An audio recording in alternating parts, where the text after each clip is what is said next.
दरवर्षीप्रमाणे ठाणे महानगरपालिकेची आता यंत्रणा पुन्हा सज्ज झालेली आहे। पाहिलं तर ठाण्यामध्ये 300 किलोमीटरचे अनेक विविध ठिकाणी नाले आहेत आणि नालेची साफसफाई करायला सुरुवात होणार। त्या अगोदर ठाणे महानगरपालिकेचे महापौर शर्मिला पिंपळकर हे पाहणी करणार आहे।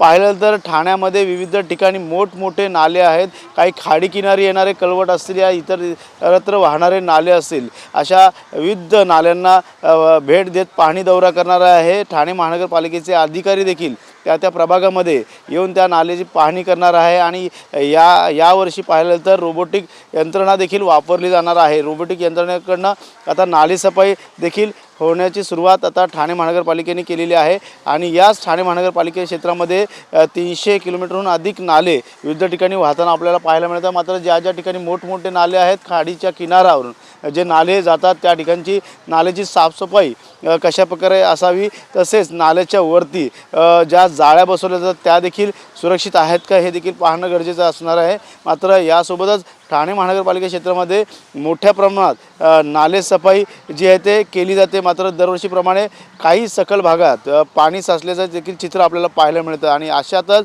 अनेक ठिकाणी सक्षम पंप देखील बसवले जातात। त्यामुळे नाल्याची साफसफाई असेल, इतरत्र रस्त्याची देखील पाहणी ठाणे महानगरपालिकेने केली जात असते। त्यातच आता ठाणे महानगरपालिकेमध्ये दरवर्षीप्रमाणे यंदा देखील काही ठिकाणी पाणी ज्या ठिकाणी साचणार त्या ठिकाणी देखील सक्षम पंप आणि ठाणे महानगरपालिकेची यंत्रणा राबवली जाणार आहे आणि त्यातच आता ठाणे महानगरपालिकेचे महापौर आणि अधिकारी या ठिकाणी विविध ठिकाणी नालेची पाहणी करणार आहे आणि नाले कशा प्रकारे स्वच्छ असावे आणि त्यानंतर ज्या खाडी किनारी जे कलवट असतील ते देखील वाहताना व्यवस्थित वाहत आहेत का नाही ह्याची देखील सखोल या ठिकाणी पाहणी केली जाणार आहे आणि त्यासोबतच अनेक ठिकाणचे जे नाले आहेत त्या ठिकाणी नाले सफाई करताना मोठा त्रास देखील जाणवत असतो। मात्र अशातच आता ठाणे महानगरपालिकेच्या यंत्रणा देखील अनेक ठिकाणी आता या संदर्भातली दखल घेत ही नालेसफाई कशा प्रकारे करावी आणि कशा प्रकारे असणार आहे हे देखील आता नियंत्रण ठेवणार आहे। त्यामुळे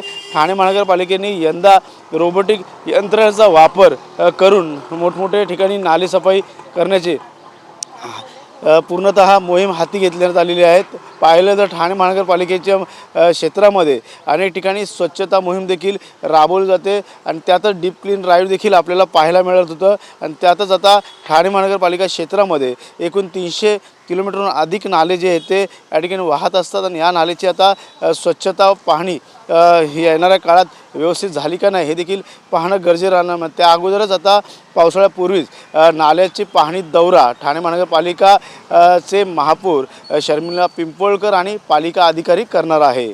त्यामुळे येणाऱ्या काळात आता नाले तुंबल्यानंतर ज्या रस्त्यावरती पाणी साचतं त्या ठिकाणची अवस्था बिकट होऊ नये यासाठी सक्षम पंप ची गरज असते आणि त्या ठिकाणी कशाप्रकारे सक्षम पंप बसवले जाणार हे देखील पाहणं गरजेचं राहणार आहे। कॅमेरामन अथर्वसह गणेश सोरा, TV9 मराठी, ठाणे।